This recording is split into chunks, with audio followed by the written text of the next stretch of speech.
Qui est bien sûr souvent beaucoup plus complexe et donc je vais vous expliquer un peu l'approche que je vais faire un peu après. Juste pour remettre un petit peu dans le contexte, c'est quand même une question qui est pas inintéressante puisqu'il y a un sondage de l'année dernière qui a été fait par la FFRE où on posait sur un échantillon de 1000 personnes, on leur demandait quelle est l'origine des crises d'épilepsie. Et on voit quand même qu'il y a à peu près 50% des répondants qui pensaient que ça se situait dans le nerf, donc du coup au niveau du système nerveux périphérique, et beaucoup moins de personnes pensaient que ça se situait dans le cerveau, alors que l'épilepsie est essentiellement une maladie du cerveau, ça on le sait, donc il y a encore beaucoup d'informations à faire, là c'était population générale. Un peu plus inquiétant peut-être, enfin on ne sait pas. Donc au XXIe siècle, si on pose la question aux gens, est-ce que ça peut venir d'une cause surnaturelle, l'épilepsie? On demande oui ou non, ou je ne sais pas. Il y a 9% des personnes qui pensent que l'épilepsie peut être surnaturelle. Et donc ça explique un peu forcément la difficulté après de reconnaissance et un peu le poids de tous les préjugés anciens. Donc je vais essayer moi de bien confirmer que c'est une maladie du cerveau, et qu'il y a une cause, on va dire, scientifique là-dessous et non surnaturelle. Donc bien sûr, il y a une définition internationale de l'épilepsie. Bon, vous voyez qu'on aime bien mettre des termes compliqués, et c'est pas forcément toujours compréhensible, donc je vais essayer un peu de la découper. La définition officielle, c'est qu'il y a une anomalie transitoire qui va donner des signes ou des symptômes cliniques, et ça, c'est lié à des activités des neurones excessives. Et donc, comme l'a dit M. Bartholomé, en fait, le plus facile, c'est d'envisager ça comme un trouble du rythme, des rythmes du cerveau, comme sur cette image-là, où on voit qu'il va y avoir une décharge anormale au niveau d'une population de neurones. Donc, ce que je vais essayer de faire, c'est de partir du microscopique, donc à l'échelle des neurones, et remonter au niveau du cerveau pour voir comment une crise d'épilepsie va avoir lieu dans un cerveau, et qu'est-ce que ça peut donner comme signe clinique à la fin. Donc, et je vais partir de fonctionnement normal versus fonctionnement pendant une crise. Donc, un cerveau, on le sait depuis longtemps, c'est constitué de cellules, c'est constitué de neurones. Il y a des estimations qui considèrent qu'il peut y avoir 100 milliards de neurones. Et on le sait depuis très longtemps, c'est le prix Nobel de 1905, donc c'est pas tout jeune. Donc les neurones, c'est ces cellules-là en étoile, où il y a un corps cellulaire avec des prolongements. Ces neurones-là, ils sont pas tout seuls. Ils sont connectés au sein en fait de petits réseaux. Les petits réseaux, c'est au niveau du millimètre, et donc ils vont communiquer entre eux, c'est extrêmement important. Ce que vous voyez sur la vidéo là, où il y a tous ces filaments qui vont permettre aux neurones de communiquer entre eux au niveau du millimètre.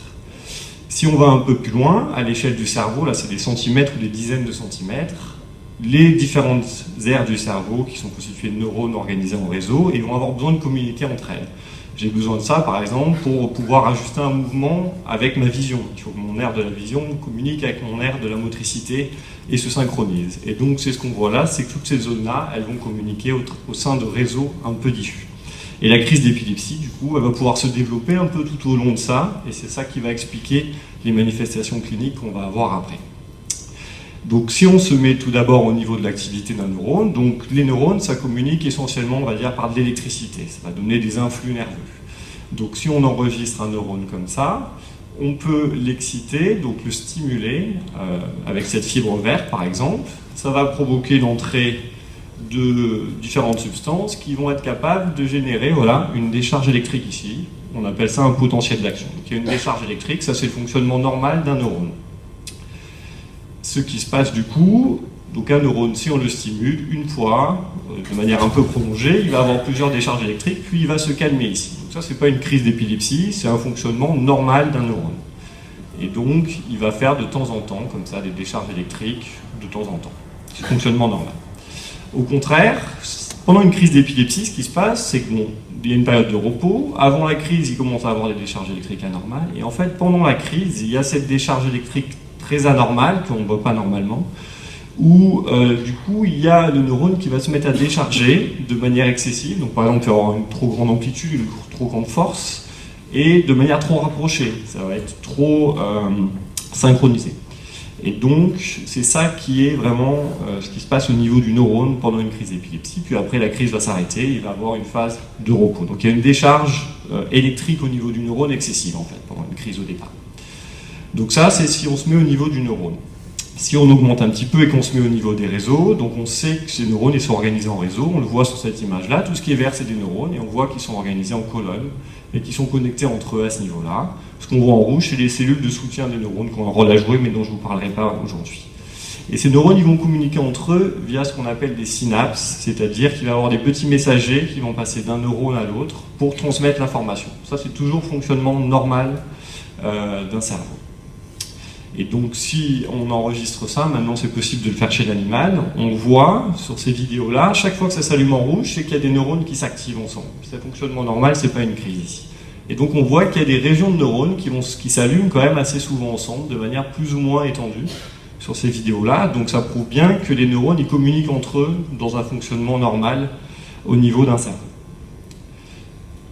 Par contre, qu'est-ce qui se passe lors d'une crise? Donc ça, c'est un peu le même exemple. C'est des travaux qui sont faits chez des patients avec des crises d'épilepsie, sur lesquels, au niveau du point rouge, on va enregistrer plusieurs petits neurones de manière séparée, avant, pendant et après une crise d'épilepsie.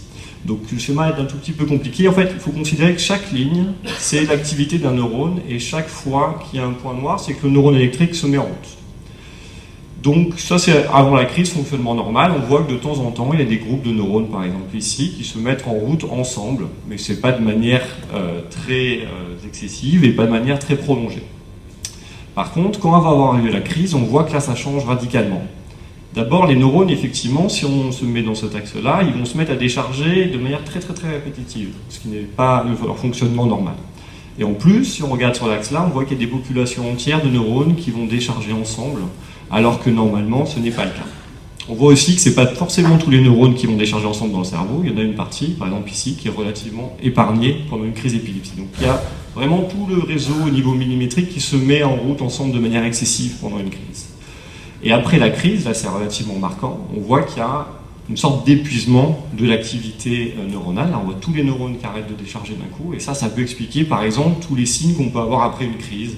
Le plus simple, c'est d'avoir un déficit moteur, un manque de force après une crise d'épilepsie. Et ça peut être lié au fait que le cerveau est épuisé après ça, et ça peut durer un certain temps. Donc ça, c'est au niveau millimétrique, on va dire. Donc vous voyez là quelques dizaines, centaines de neurones, pas plus.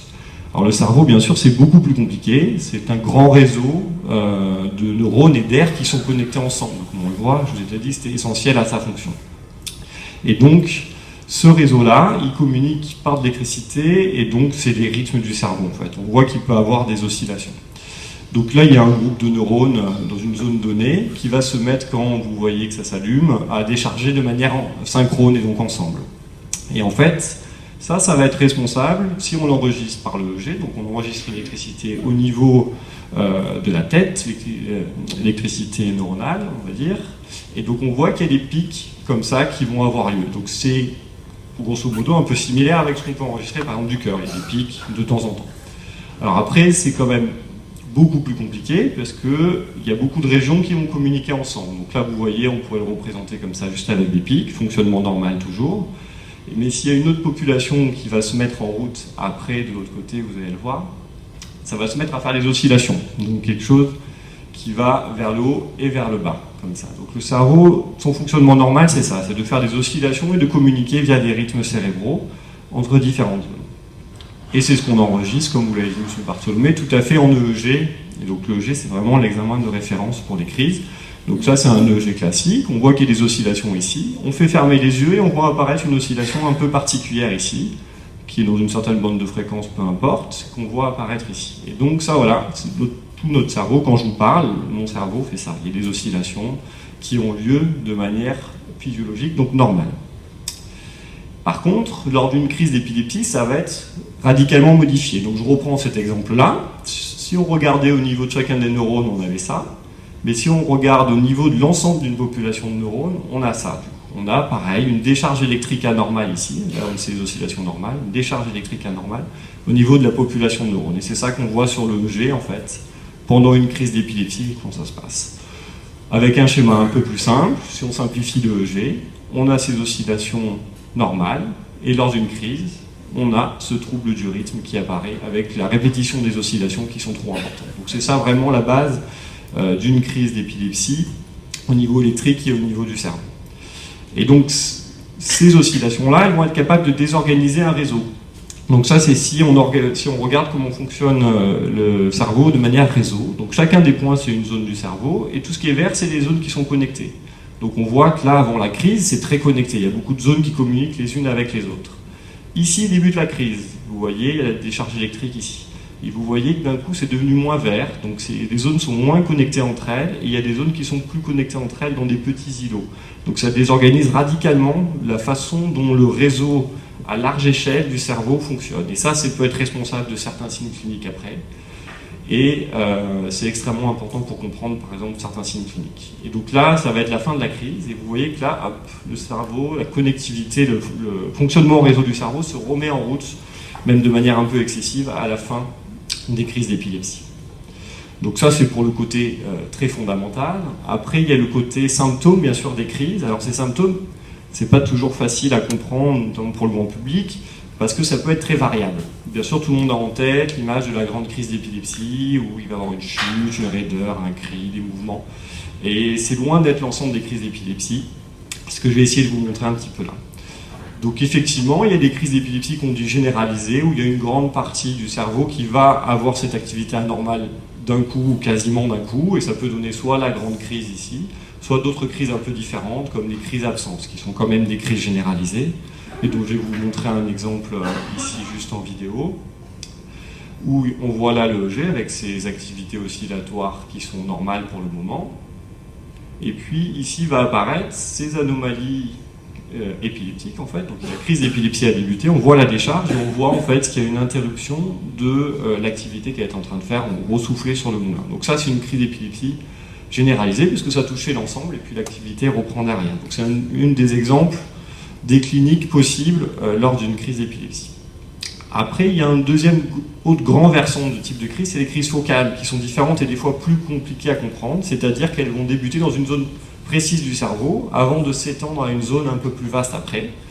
Et donc c'est ce qu'on voit ici. Si on prend une zone qui est à la région temporale interne, donc un peu au cœur du cerveau, on voit qu'il peut y avoir une décharge électrique qui va débuter dans cette zone, et uniquement dans cette zone. Donc début focal, partiel, on disait avant. Puis cette décharge-là, elle va se propager à d'autres zones du cerveau, par exemple vers l'extérieur du cerveau, vers l'arrière, vers le haut, et donc toucher d'autres zones, donc donner potentiellement d'autres symptômes, on va le voir après, c'est ce qu'on voit ici, ça a débuté ici, ça se propage ici, puis ici, puis ici, puis ici. Donc une crise focale, et si ça touche une grande partie, ça peut devenir une crise généralisée à la fin. Donc ça c'est le mode de fonctionnement des crises focales.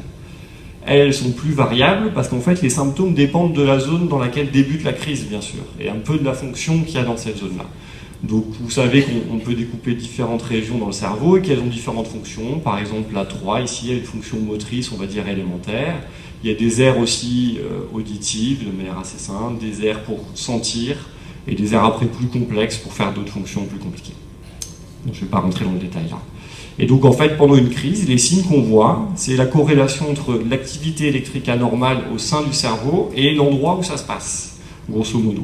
Donc j'ai pris cet exemple-là. Imaginons qu'on enregistre une crise avec des électrodes intracrâniennes, donc des électrodes qui vont être dans une zone précise du cerveau uniquement et pas enregistrer plusieurs zones. On peut voir que la crise peut débuter dans une zone particulière, l'amygdale, dont on sait qu'elle est impliquée dans les émotions, et donc quand ça débute là-dedans, il peut avoir une peur en début de crise qui va avoir lieu à cet endroit-là. Si la crise après se propage, ou en tout cas touche aussi le cortex auditif, il peut avoir une hallucination auditive, un son dans l'oreille qui va avoir lieu en plus. Et si elle finit par se propager dans d'autres régions, on ne va pas détailler, mais qui servent dans le langage, il peut avoir des troubles du langage si on est du bon côté.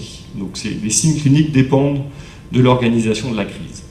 Donc je vais en prendre quelques exemples rapides. Par exemple, si on est dans la région motrice qui est ici, on peut avoir des phénomènes moteurs élémentaires, donc des secousses des membres supérieurs, inférieurs ou de la face.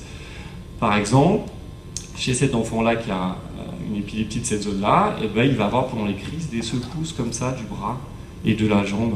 Et c'est possible, c'est parce que c'est dans cette zone-là en fait qu'elle vit. Après, il y a d'autres crises un peu différentes, si c'est un peu plus en avant dans le lobe frontal, où ça peut être soit une agitation motrice, des prises de posture avec une contraction pendant certaines secondes, ou une déviation de la tête et des yeux, par exemple. Je simplifie. Il y a beaucoup d'autres choses possibles, mais en simplifiant, ça peut être ça. Par exemple, une crise qui va avoir lieu plus devant peut donner lieu à une prise de posture, comme vous allez voir sur cette vidéo, où il y a une contraction asymétrique des membres qui va avoir lieu pendant un certain temps, avant, après, de s'arrêter lorsque la crise est finie. Donc ça, c'est dans la région plutôt frontale.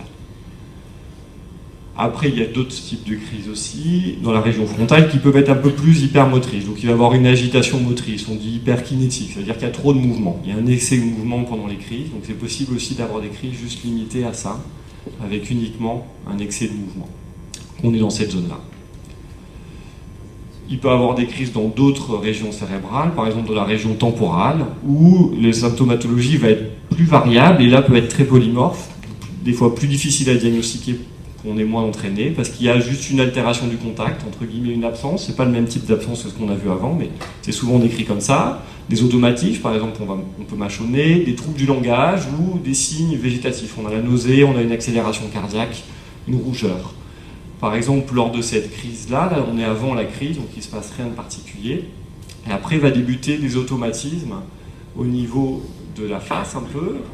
À la fois, je ne vous ai pas mis le son, mais il y a quelqu'un qui va rentrer, qui va essayer d'interagir pendant la crise et ça ne va pas être normal. Donc il y a une altération de la conscience et de l'interaction avec. Vous voyez ici qu'il y a des automatismes au niveau de la face, dont la patiente n'est pas forcément consciente à ce moment-là. Et puis après, si on va tester son langage, par exemple, il ne va pas être normal à ce moment-là. Donc là, par exemple, c'est une crise qui est beaucoup plus subtile. On peut comprendre que sur des crises comme ça, quelqu'un qui n'est pas entraîné va peut-être pouvoir pas forcément faire un diagnostic d'épilepsie là-dessus. Donc là, c'est le testing du langage qui n'est pas normal. Et vous voyez qu'il y avait toujours des mâchonnements ici. Donc après, il y a d'autres aires. On peut étendre ça un peu à l'infini. Si on est dans les régions sensitives, il peut y avoir des fourmillements, par exemple, des grands vertiges, des troubles de la représentation du corps. Si on est dans les aires visuelles, il peut y avoir des phénomènes visuels élémentaires, soit des petits flashs lumineux, des visions colorées ou des hallucinations un peu plus complexes, même si c'est plus rare. Et si on est dans les régions ici qui touchent plus, qui s'occupent plus que tout ce qui est déglutition et la face, on peut avoir des difficultés à parler pendant les crises ou une contraction d'un côté de la face, par exemple. Et donc, je vais vous refaire la conclusion pour simplifier, je vais rattraper un peu de temps finalement. Une crise d'épilepsie, le plus simple, c'est de l'entendre comme un trouble du rythme ou des rythmes du cerveau. Parce qu'effectivement, au niveau d'un neurone, il y a une décharge électrique anormale pendant un certain temps des neurones.